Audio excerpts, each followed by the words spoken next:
Hello everyone, how are you all? I hope you all are doing well.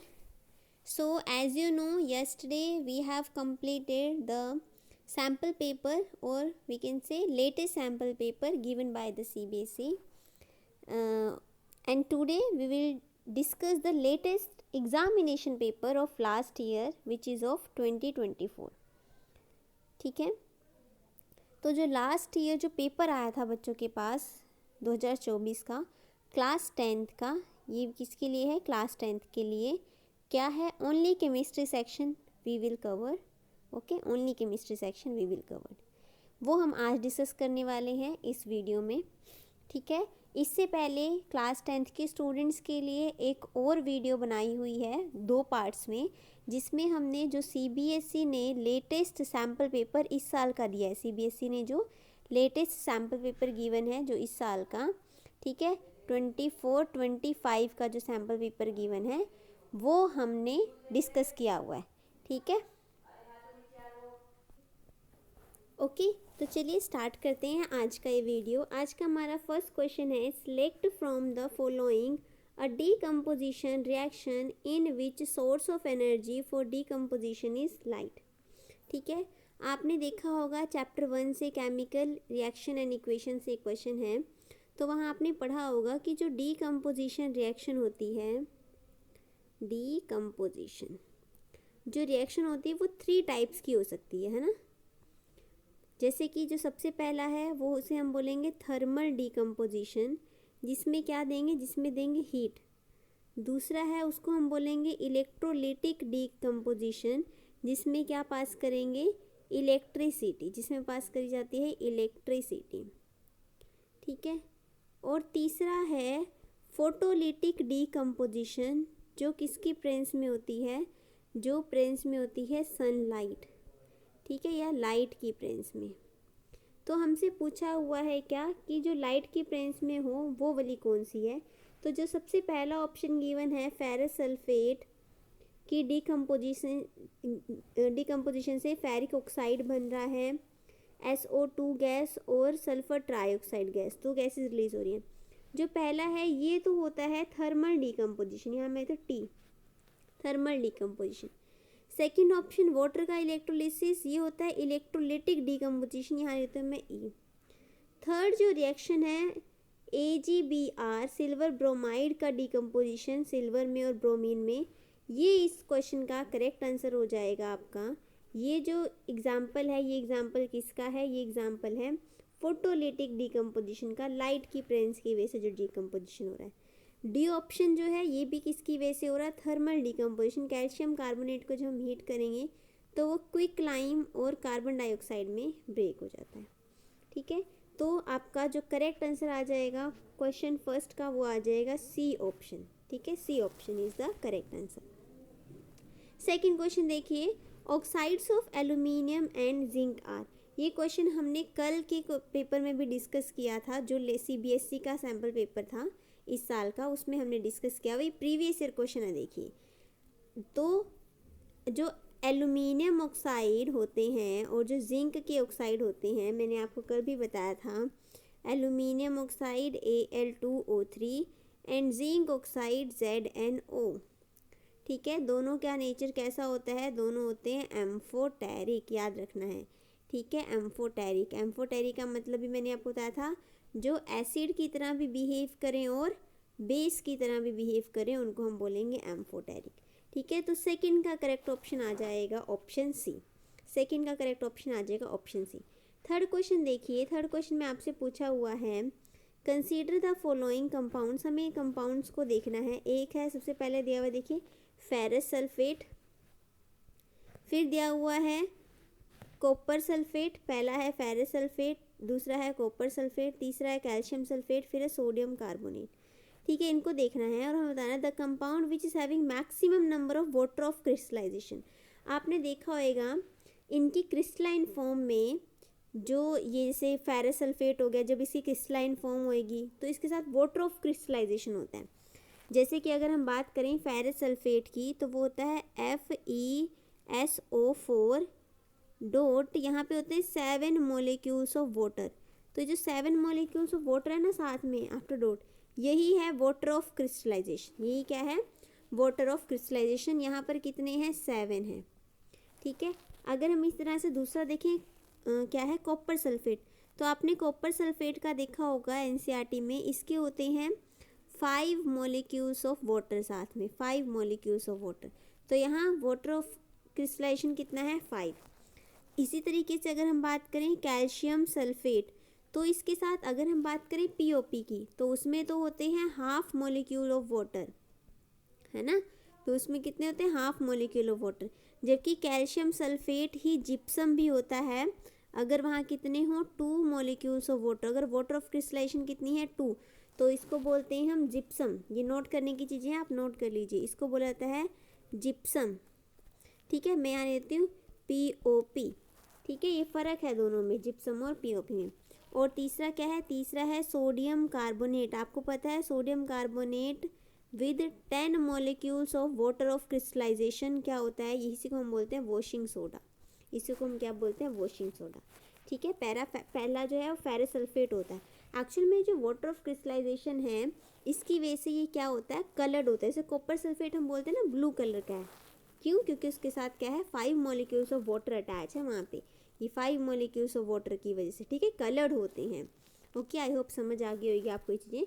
तो जो dot के साथ water के मॉलिक्यूल्स है ना, इसी को बोला जाता है वाटर ऑफ क्रिस्टलाइजेशन। तो आपने यहाँ मैंने आपको सबके बता दिए, तो आपको पता ही चल गया होगा सबसे ज़्यादा किस में है? 10, है ना। सबसे ज़्यादा किस में है? सबसे ज़्यादा है 10 किस में? जो कि है वॉशिंग सोडा में, सोडियम कार्बोनेट। इसी को बोला जाता है क्या? Washing soda. ठीक है, समझ आ गया ना। तो इसका आपका थर्ड क्वेश्चन का करेक्ट आंसर हो जाएगा क्या? Option D. क्या करेक्ट ऑप्शन आंसर आ जाएगा? Option D. सोडियम कार्बोनेट में क्या है? Maximum number of water of crystallisation. चलिए ठीक है, नेक्स्ट क्वेश्चन देखिए, क्वेश्चन नंबर 4। इसमें क्या पूछा है? The name and formula of third member of homologous series of alkyne. ध्यान रखने की बात क्या है? एल्काइन के बारे में पूछा है। तो एल्काइंस क्या होती हैं? पहले मैं आपको थोड़ा बता देती हूँ, इसको रब कर देते हैं।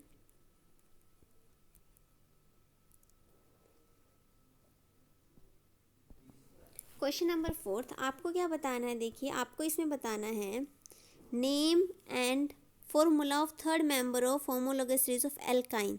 तो सबसे पहले आपको क्या पता होना चाहिए? आपको पता होना चाहिए कि एल्काइंस क्या होते हैं। मैं यहाँ आपको बता देती हूँ। एक होता है एल्केन, जिसमें होता है सिंगल बॉन्ड, कार्बन कार्बन के बीच में सिंगल बॉन्ड बनेगा, साथ में अटैच्ड होंगी हाइड्रोजन, ठीक है, कार्बन की वैलेंसी कंप्लीट करने के लिए। एक होता है, आपको पता होगा, जिसे हम बोलते हैं क्या? एल्कीन। एल्कीन, जिसमें क्या होता है? कार्बन कार्बन के बीच में डबल बॉन्ड होता है। तीसरा जो है वो है एल्काइन। एल्काइन क्या है? जिसमें कार्बन कार्बन के बीच में कैसा होगा? ट्रिपल बॉन्ड होगा, ठीक है, इस तरीके से, और एक हाइड्रोजन के साथ बॉन्डेड होगा। तो हम किसकी बात करें? अभी हम बात करें इस एल्काइन की, ठीक है, हम बात किसी करें? इस एल्काइन की। अब क्वेश्चन में बोला है कि third member of homologous series of alkyne. तो हमें क्या करना है? हमें एल्काइन की होमोलोगस सीरीज लिखनी आनी चाहिए। तो सपोज कर लेते हैं होमोलोगस सीरीज हमें एल्काइन की लिखनी है, तो फर्स्ट मेंबर तो यही होगा जिसमें आपको दिख रहे हैं 2 कार्बन और 2 हाइड्रोजन, C2H2। ठीक है, फर्स्ट क्या हो गया? फर्स्ट हो गया है एल्काइन में C2H2। अब आपको पता है होमोलोगस सीरीज जब भी हम बनाते हैं तो हमें उसमें एक CH2 यूनिट हर स्टेप पर, हर सक्सेसिव लेवल पर ऐड करनी होती है। तो C2H2 में हम क्या करेंगे? इसकी नेक्स्ट यूनिट क्या हो जाएगी? C2H2 तो रहेगा, साथ में क्या ऐड हो जाएगा? साथ में एक ऐड हो जाएगा CH2। तो क्या बन जाएगा? एक तरह से 2 कार्बन ही है, और ये बन जाएगा C3 और H4, C3H4 बन जाएगा, ठीक है। इसी तरीके से थर्ड क्या बन जाएगा? थर्ड बन जाएगा C4H6। थर्ड क्या बन जाएगा? C4H6। समझ आ गया? तो एक तरह से ये क्या बन जाएगा? ये हमारा थर्ड मेंबर बन गया C4H6। देखिए C4H6 क्या कहीं पर है? फर्स्ट ऑप्शन है प्रोपाइन, C3H6 नहीं, ये नहीं होगा। सेकेंड है C3H4 नहीं। थर्ड है ब्यूटाइन C4H8, हमारा तो क्या है? C4H6 आना चाहिए, तो वो हमारा हो जाएगा option D is your correct answer. तो फोर्थ क्वेश्चन का जो करेक्ट आंसर आ जाएगा वो आ जाएगा ऑप्शन डी। फोर्थ क्वेश्चन का जो करेक्ट आंसर आएगा वो आ जाएगा ऑप्शन डी। इस तरीके से आप बता सकते हैं। होमोलॉगस सीरीज बहुत ही इंपॉर्टेंट टॉपिक है, ठीक है। इसकी डेफिनेशन आपको इस तरीके से होमोलॉगस सीरीज बनानी आनी चाहिए, ठीक है। नेक्स्ट क्वेश्चन देखिए, question number 5, a metal and a non metal that exist in liquid state at room temperature are respectively. तो एक आपको मेटल बतानी है जो लिक्विड स्टेट में है और एक नॉन मेटल। तो मेटल जो लिक्विड स्टेट में है वो है मरकरी और नॉन मेटल जो लिक्विड स्टेट में है वो है ब्रोमीन। तो फिफ्थ क्वेश्चन का करेक्ट आंसर आ जाएगा ऑप्शन सी। आपको ये चीज़ें ध्यान रखनी है, ठीक है।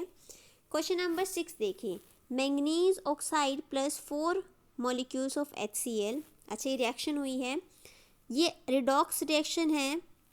रिडॉक्स रिएक्शन आपको पता होना चाहिए कि रिडॉक्स रिएक्शन वो रिएक्शन होती है जिसमें ऑक्सीडेशन भी हो रहा हो और रिडक्शन भी हो रहा। देखो नाम में लिखा हुआ है ना रिडॉक्स, री का मतलब होता है कि रिडक्शन भी हो रहा है और यहाँ पे OX का मतलब क्या है कि ऑक्सीडेशन भी हो रहा है। रिडक्शन ऑक्सीडेशन जब दोनों हो रहेंगे तो उसको हम बोलेंगे रिडॉक्स रिएक्शन।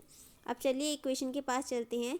यहाँ आपको दिख रहा होगा MnO4, यहाँ MnO2 सॉरी, यहाँ पे ऑक्सीजन अटैच है मैंगनीज के साथ, यहाँ ऑक्सीजन हट गया है ना। यहाँ पे क्या हो गया, यहाँ ऑक्सीजन जो है वो हट गया है। तो अगर ऑक्सीजन हट गया है तो उसको हम बोलते हैं रिड्यूस हो गया है ना। यहाँ था, मैं कलर चेंज कर दे एक मिनट, यहाँ था आपके पास MnO2 से बन गया है MnCl2। देखिए ऑक्सीजन हट गया ना यहाँ पे, तो एक तरह से क्या हो गया, रिडक्शन हो गया। तो मैंगनीज ऑक्साइड का तो हो रहा है रिडक्शन। आप क्या लिख सकते हो कि इससे तो इसका हो रहा है रिडक्शन, आर लिख लो रिडक्शन। और HCl देखो, यहाँ पे HCl था, यहाँ पे एक तरह से आप ऐसे भी बोल सकते हैं कि HCl जो है यहाँ से Cl हट गया, ऑक्सीजन लग गया, ये ऑक्सीडाइज हो रहा है ना, ऐसा बोल सकते हैं।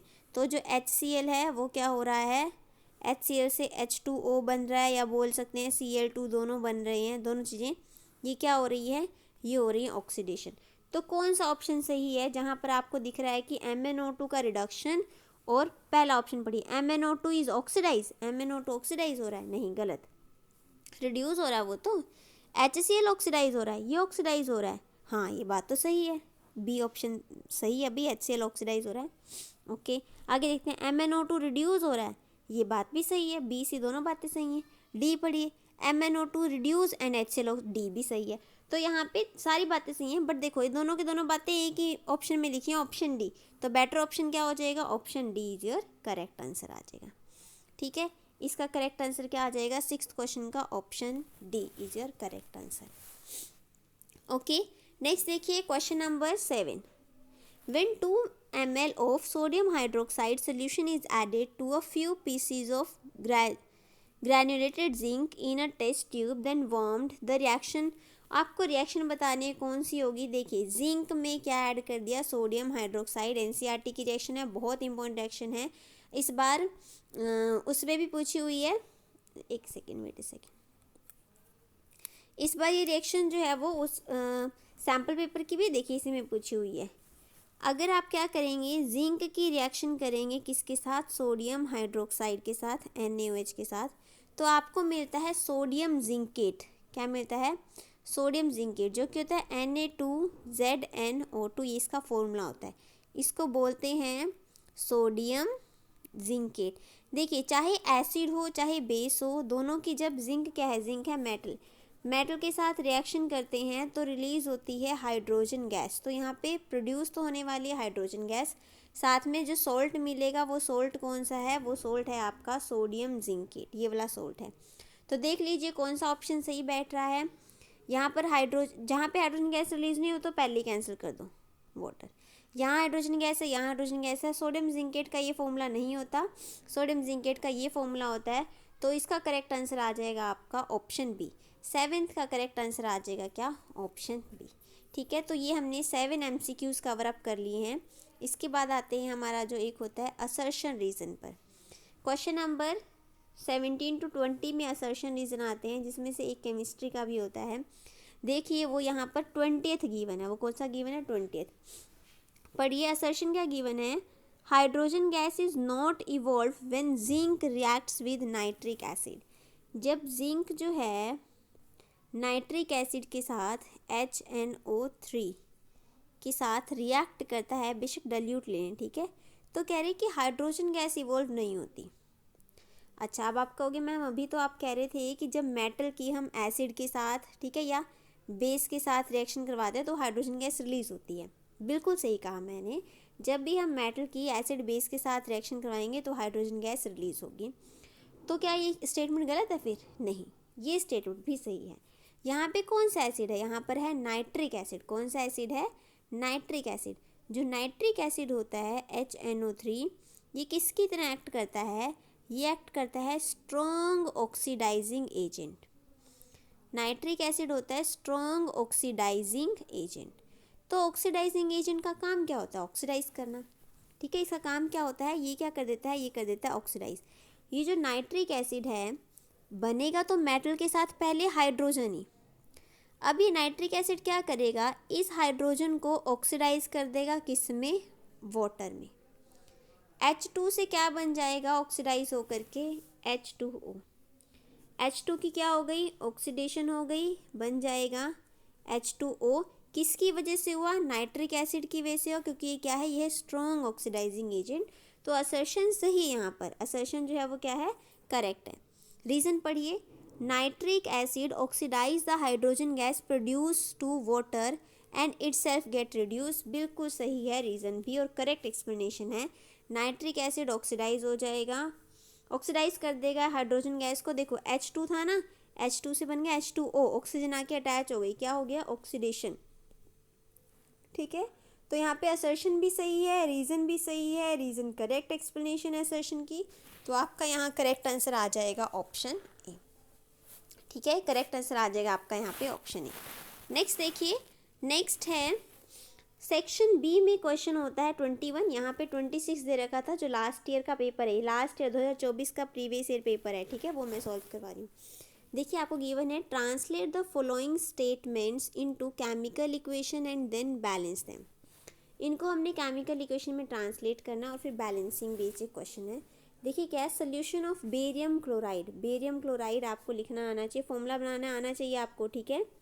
Barium chloride BaCl2 and aluminium sulphate.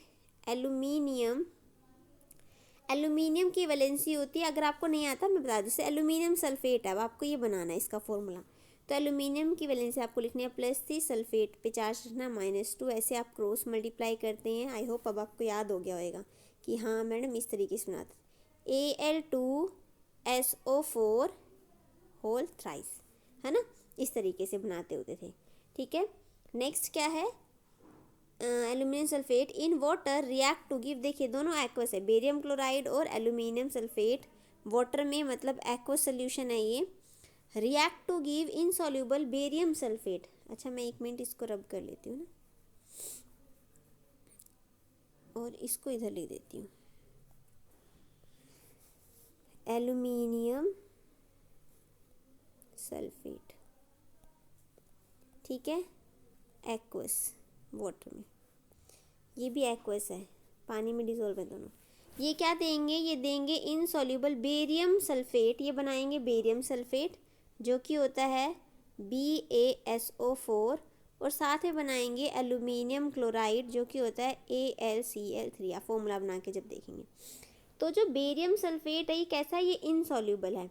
Actual में जो बेरियम सल्फेट होता है ना, इसके प्रेसिपिटेट होते हैं, PPT होते हैं, वो भी किस कलर के? वाइट कलर की। आपकी NCERT की रिएक्शन है, डबल डिस्प्लेसमेंट रिएक्शन में आप देखेंगे इस रिएक्शन को, ठीक है। दोनों आयंस का एक्सचेंज हो रहा है ना, इसलिए डबल डिस्प्लेसमेंट रिएक्शन है।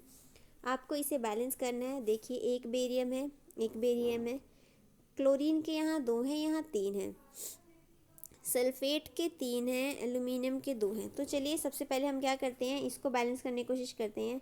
यहाँ आपको दिख रहा है सल्फेट के 3 हैं, यहाँ पे 3 आगे लगा दीजिए आप सल्फेट बैलेंस करने के लिए। एल्यूमिनियम के 2 हैं, यहाँ पे 2 आगे लगा दीजिए एल्यूमिनियम को बैलेंस करने। हमेशा ध्यान रखना है जब बैलेंसिंग करनी है तो हम आगे ही लगाएंगे न्यूमेरिकल टर्म, ठीक है। तब आपको यहाँ दिख रहा होगा कि 3 बेरियम की होगी, यहाँ बेरियम का 1 है, यहाँ पे भी 3 लगा देते हैं, ठीक है। अब देखिए क्लोरीन कितने हो गए? 2 3 ज़ा 6, क्लोरीन के तो 6 हैं, यहाँ क्लोरीन के 6 हैं, एल्यूमिनियम के 2 हैं, यहाँ भी एल्यूमिनियम के 2 हैं Al2, सल्फेट के 3 हैं, यहाँ सल्फेट के 3 हैं, दैट्स ऑल। इस तरीके से रिएक्शन आप क्या कर लेंगे, बैलेंस कर लेंगे। ठीक है, नेक्स्ट क्वेश्चन देखते हैं इसी में बैलेंसिंग में। Aluminium metal react with steam to give aluminium oxide and hydrogen gas. ये हमें रिएक्शन लिखनी है। ठीक है, क्या रिएक्शन है? एल्यूमिनियम मेटल Al, मेटल है solid, reacts with steam, steam मतलब वाटर वेपर के साथ। ठीक है, वाटर गैस स्टेट में ऐसे दिखाना है। टू गिव एल्यूमिनियम ऑक्साइड, वो देगा एल्यूमिनियम ऑक्साइड जो कि होता है Al2O3। ठीक है, इस तरीके से बनता है। और साथ में हाइड्रोजन गैस H2। ठीक है, हाइड्रोजन गैस है तो आप गैस को इस तरीके से H2 रिलीज हो रही है, यहाँ पे ऐसे गैस लिख सकते हैं। ये आपकी रिएक्शन है, ऑक्साइड होगा।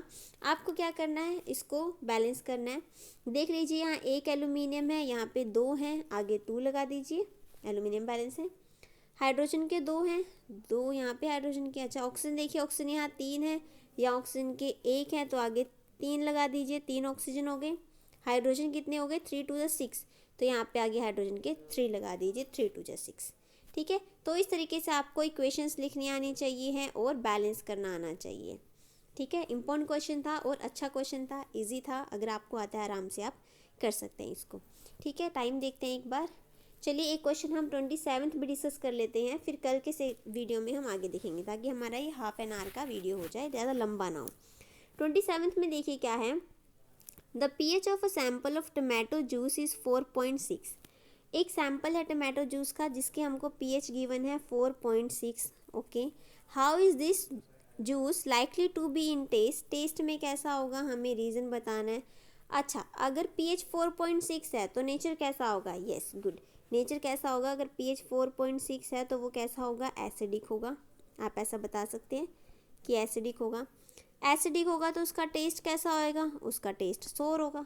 तो आप इजीली बता सकते हैं कि pH 4.6 है तो टेस्ट सोर होगा। रीज़न बता सकते हैं क्योंकि वो एसिडिक नेचर का है। Okay, acids are sour in taste. B देखिए, how do we differentiate between a strong acid and a weak base in term of ion formation in aqueous solution. देखिए, जब भी हम एसिड्स को या बेसिस को वाटर में डालते हैं, एसिड्स जैसे कि स्ट्रॉन्ग एसिड ले लिया मैंने HCl, एंड साथ में क्या, वीक बेस, वीक बेस होता है अमोनियम हाइड्रोक्साइड, वीक बेस ले लिया मैंने।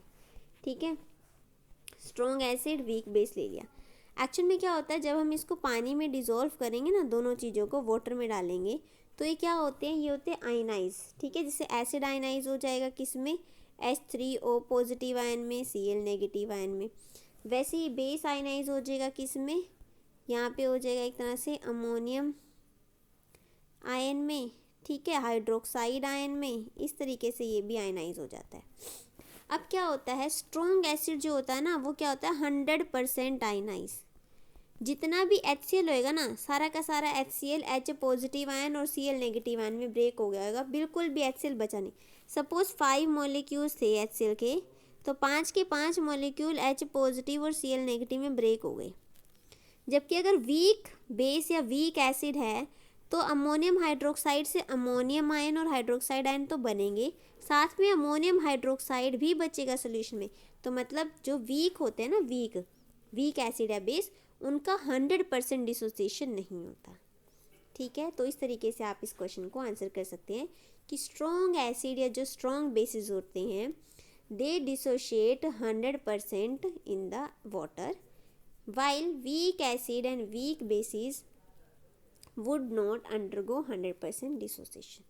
ठीक है, इस तरीके से आप इस क्वेश्चन का आंसर कर सकते हैं। सी देखिए, the acid rain can make the survival of aquatic animal difficult. How? आपको पता ही है कि एसिड रेन है तो उसके काफ़ी ज़्यादा हार्मफुल इफ़ेक्ट होते हैं, है ना। पानी में मिलेगी तो वैसे एनिमल्स जो हैं उनकी स्किन को नुकसान पहुंचाएगी, है ना, उनके इंटरनल ऑर्गन्स को नुकसान पहुंचाएगी। तो जो एनिमल्स हैं बेसिकली, उनका जो सर्वाइवल होगा वो क्या हो जाएगा, वो डिफ़िकल्ट होगा। ठीक है, तो आप इस तरीके से लिख सकते हैं कि जो एसिड रेन होते हैं ना, मेजरली क्या होता है, वाटर में होते हैं फाइटोप्लैंक्टन्स, आपने सुना होगा फाइटोप्लैंक्टन्स। तो एसिड रेन जो होती है ना, वो क्या करेगी, वो इन फाइटोप्लैंक्टन्स को डेड कर देगी, डीग्रेड कर देगी, या जिसे हम बोले इनको तो ख़त्म कर देगी। जब फाइटोप्लैंक्टन्स ही नहीं रहेंगे तो इन पे जो डिपेंड करती हैं फिशेस जो इनको खाने वाली हैं, वो भी नहीं रहेंगी, है ना। तो इस तरीके से आप इस क्वेश्चन को आंसर कर सकते हैं। ओके, ये क्वेश्चन हमने कर लिए हैं। कल नेक्स्ट एक मैं वीडियो अपलोड करूँगी इसी का पार्ट 2, जिसमें हम 28th क्वेश्चन डिस्कस करेंगे और आगे क्वेश्चन नंबर 34 डिस्कस करेंगे और एक और डिस्कस करेंगे क्वेश्चन नंबर 39। तो ये भी हमारा कंप्लीट हो जाएगा। ठीक है, वीडियो लंबा ना हो इसलिए मैं इसको थोड़ी हाफ एन आवर तक का ही वीडियो बनाती हूँ। आई होप आपको लेक्चर अच्छा लगा होगा। ये प्रीवियस ईयर का पेपर है जो लास्ट ईयर हुआ है 2024 का, वो मैंने सेट उठाया है ये आपके लिए। ठीक है, कंप्लीट सोल्यूशन के लिए। देखिए, अगर कोई ऐसा है केमिस्ट्री उसको डिफ़िकल्ट लग रही, समझ नहीं आ रही, उसे समझ नहीं आ रहा कि अभी क्या पढ़ें, तो वो क्या करे, कुछ इंपॉर्टेंट टॉपिक्स कर ले। मैं आपका एक वीडियो बना दूंगी टॉपिक्स के लिए। अगर किसी को वैसे चाहिए तो मुझे कमेंट में लिख दें, मैं उसको पर्सनली बता सकती हूँ कि कौन कौन से इंपॉर्टेंट टॉपिक है वो कर लें। साथ में आप ये प्रीवियस ईयर कर लीजिए, 2-3 सैम्पल सॉल्व कर लीजिए, मोर देन सफिशेंट है आपके एग्ज़ाम्स के लिए। Okay, thank you so much for watching. Do prepare for your exams. Thank you. Bye bye.